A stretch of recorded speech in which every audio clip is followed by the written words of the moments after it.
Hi everyone, today I'm going to show you how you can use Curateit on Twitter to save a post, back up your bookmarks or likes, create an AI chatbot out of it, write a quick post or even reply to a post. So let's get right into it. So as you will see on Twitter, you will see this Curateit icon, and on any post you simply click on the icon and it will save that post as into Curateit. It will also save images if it's like a post, so you can save all of that in one place. What you can also do is, if you go on the bookmarks page and click on the bookmarks, you will see this import bookmark icon over here, which will let you back up all your bookmarks.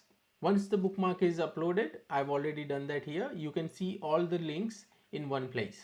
There you go. So you can see all your Twitter post in one place, and you can even search or filter from it.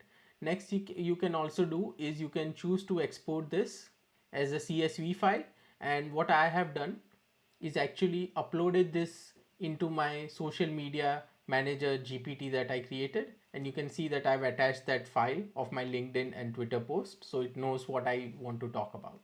Next thing you can do on here as well is, if I go on the post, I can simply type in AI colon and say Monday Twitter post for a startup founder, and it will instantly create a post for me. There you go. Same, you can choose to select a post, click on the AI icon and say give me, and you can simply copy that and then post it on the post it as a comment. So hope you found it useful. There's many more things you can do with Curateit: create collections, share it with your colleagues, etc. So hope you found it useful. Please check out Curateit on curateit.com or the Curateit Chrome Web Store. Thank you.